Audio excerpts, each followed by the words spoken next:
Hi, my name's Melvin, and I have to pee every 20 minutes.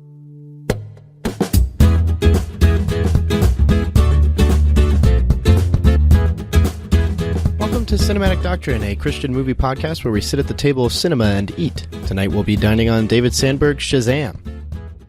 An interesting tidbit before we get started, David Sandberg started to make a name for himself with a series of horror short films, most notably his crown jewel, Lights Out. A little over 3 minutes, this short thrill really is something special, and it was popular enough to spawn its own full-length feature. Following Lights Out, Sandberg had the pleasure of directing Annabelle Creation. Of course, whether that's a pleasure is up for debate. Even so, Sandberg specializes in horror, and I think that's a good groundwork for better understanding what makes Shazam both exciting and a little bizarre at times. Starring Zachary Levi, Dylan Grazer, and Asher Angel, Shazam comes off the success of Aquaman and doubles down on excitement and fun, while also introducing a sense of heart into the DC universe, because Lord knows there wasn't one. Other than seeing a bit of Sandberg's roots in Shazam, I think most adults watching this film will return to a time when Amblin films were a dime a dozen, where kids go on impossible adventures and real evil seeks to threaten their very lives. But for those who don't know a single thing about Shazam, Billy Batson's another punk kid living in Philadelphia, but things change when he's given the power of Shazam. But what kind of powers are they other than turning into Zachary Levi? Is he super fast? Can he fly? What about bulletproof? All of these things Billy investigates with his newfound foster friend Freddy, as the two come to terms with Billy's new powers. Shazam is rated PG-13 for intense sequences of action, language, and suggestive material. I think the best way to describe the content of this film is to imagine an early 2000s superhero film. In other words, the violence is tame, but the villain is quite horrifying. And regarding suggestive material, there are some crass jokes pioneering off what a teenager might find accessible now that he's an adult. All these jokes are brief and thematically tasteful, so there isn't much visually to be worried about. That said, some parents may want to read the IMDb Parents Guide. But running off that idea, I think it's a little funny that Shazam feels like a time capsule. And I don't mean dated like Venom was. The things Venom did, both narratively and visually, felt like something we'd all want to forget about in the 2000s. While Shazam feels most like Raimi's Spider-Man films. That isn't to say we're rehashing similar motives, because I think Shazam remains fresh due to its small nature. The story isn't some sort of big hero needs to stop the evil guy from destroying the world. It's something less complicated and honestly more engaging than that. Speaking of, I think most kids will find Shazam engaging, considering Billy is literally a kid who becomes a superhero. I remember growing up wanting to be like Batman, which anyone in their right mind knows is horribly naive and downright stupid. I mean, it would make so much more sense and honestly be safer to want to be Superman. But now we have a hero who is so closely tied to the medium in such a meta way that it seems written entirely around the idea. On top of that creative twist of the genre, Shazam is just downright hilarious. I was amazed at how much I was laughing, and even now I think about some scenes and think to myself, boy, that was just really clever. Henry Gayden is credited as the writer for Shazam, and his brilliance just maximizes everything you can do with a 14-year-old turned superhero. I mean, practically speaking, if your 14-year-old son could magically turn into an adult superhero, what do you think you would do first? Try and save someone, or go to the closest grocery store and buy some beer?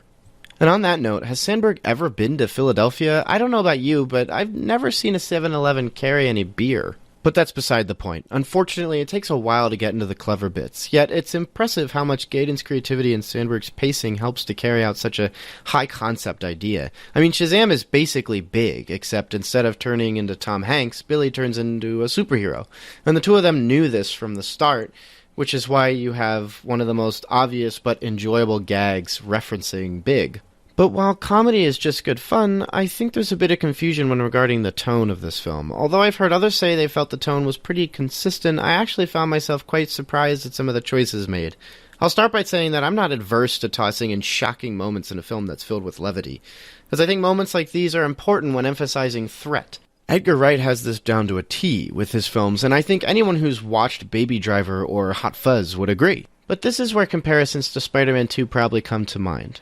Raimi comes from a horror background, and that's present in his films. Sandberg does virtually the same thing, and I'd be curious if it's a matter of him seeking to imitate what works so well, or if he read the script and just simply envisioned these scenes as he normally would envision them, like horror scenes. And yet, as I think back to those frightening moments in Shazam, I wonder if maybe my initial shock was just nothing more than that, just shock. I mean, the movie's opener is quite the gamble. I won't detail much further than saying it just falsely sets the tone for the film, and I feel like that was just a huge misstep. I mean, I just found myself going, oh, yikes, we're gonna start the story this way? Which, tonally speaking, Shazam initially comes off as such a mixed bag. I think this is largely because the villain does seem incredibly threatening. Although I was largely more interested in the big-esque storyline of the film as opposed to the superhero fights bad guy part, I can see the merit behind the narrative choices in Shazam, and maybe you'll find them a bit more enjoyable than I did. I think this is what made the end of the film so difficult for me. Not because it was a mess or because it had done anything I was just totally against. Shazam isn't offensive or anything. No, I just think the film was choosing between being a superhero film and being a film about a kid who becomes an adult superhero. I preferred the latter film over the former and would be more interested in seeing a longer version focusing on that rather than just another superhero flick. But perhaps the biggest disappointment is simply not seeing more of Zachary Levi and Dylan Grazer's chemistry. And that's just me straight up complaining because honestly, there's enough of it in this film, I just want more. First off, boy, can Grazer act. He was pretty good in 2017's It, but this is a completely different kind of performance. From occasional improv to simply wonderful interpretations of the script, it's impressive how real he plays his character. I think if there's at least one takeaway in all of this, it's that everyone should be watching this kid's career. And Zachary Levi has a blast playing a 14-year-old kid as well. It's honestly amazing, and I think it's what most people will keep coming back to when it comes to Shazam. What isn't amazing is how little some of the supporting characters get in terms of narrative value. Shazam sometimes seeks to really give a voice to surrounding characters, yet we don't really know a lot about the characters in Billy's vicinity, and I think this is ultimately taking away from the finished product. The hardest thing here is that the film already feels a little long-winded, especially with the third act, and I can't see how it would have given more characters more lines without testing anyone's patience. I mean, the only reason Endgame can get away with a 3-hour runtime is because it's put work into it. Meanwhile, DC is over here begging for everyone to give them one more chance. Suffice to say, Shazam is worth your time, but if you're taking your kids, maybe stick to 10 and up. Otherwise, go grab a ticket. I think I'll be heading back to see it again too. It's good fun, and it'd be cool to engage with the nuanced performances of Levi and Grazer.